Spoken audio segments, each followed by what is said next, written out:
Solar panels പല വീടുകൾക്കൊരു ശല്യമാവുന്ന കാഴ്ചയാണ് ഇപ്പോൾ നമ്മൾ കണ്ടുകൊണ്ടിരിക്കുന്നത്. ആർക്കിടെക്ചറലി ഒരുപാട് എലിമെൻസും കാര്യങ്ങളും കൊടുത്തിട്ട് വീടുകളും കാര്യങ്ങളൊക്കെ ആർക്കിടെക്ട്സ് ഡിസൈൻ ചെയ്യും. എന്നിട്ട് അത് ഉണ്ടാക്കുന്ന സമയത്ത് അതിൻ്റെ ഫ്രണ്ട് എലിവേഷനിൽ തന്നെ ഈ സോളാർ പാനൽസ് വെക്കുമ്പോൾ അതിൻ്റെ ഒരു ഭംഗി പോകുന്നൊരു കാഴ്ചയുണ്ട്. ഒരു ആർക്കിടെക്റ്റിനെ സംബന്ധിച്ചിടത്തോളം, ഒരു ക്ലയൻറ്റിനെ സംബന്ധിച്ചിടത്തോളം ഒരു അരോചകമാണ്. അതിന് ഇനി വരും കാലത്തൊരു സൊല്യൂഷനാണ് സോളാർ ടൈൽസ്. അതായത് നമ്മൾ സോളാർ പാനൽസ് വെക്കുന്നതിന് പകരം ഈ റൂഫിംഗ് ടൈൽസിൽ തന്നെ സോളാർ ജനറേഷൻ പോസിബിൾ ആണ്. ഈ സോളാർ ടൈൽസ് പല സ്ഥലങ്ങളിലും എക്സ്പെരിമെൻ്റലായിട്ട് ഇംപ്ലിമെൻറ്റ് ചെയ്ത് വരുന്നുണ്ട്. ഇപ്പോൾ ടെസ്ലയുടെ തന്നെ പ്രോഡക്ട്സ് ഒക്കെ ഇറങ്ങിയിട്ടുണ്ട്.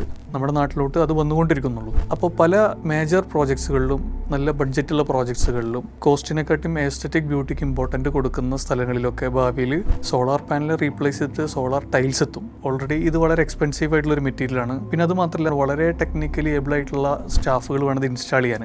നമ്മുടെ കൺവെൻഷണൽ സോളാർ പാനൽസിൻ്റെ എഫിഷ്യൻസി നോക്കുമ്പോൾ ഇത് വളരെ കുറവാണ്. അപ്പോൾ ഒരുപാട് ഇംപ്രവൈസേഷൻസ് ഇതിൻ്റെ ടെക്നോളജിയിൽ വരാണ്ട്. വൺസ് അത് വന്നു കഴിഞ്ഞ് കഴിഞ്ഞാൽ നമ്മുടെ നാട്ടിൽ ഒരുപാട് വീടുകൾ സോളാർ ടൈൽസിൽ കാണാൻ പറ്റും.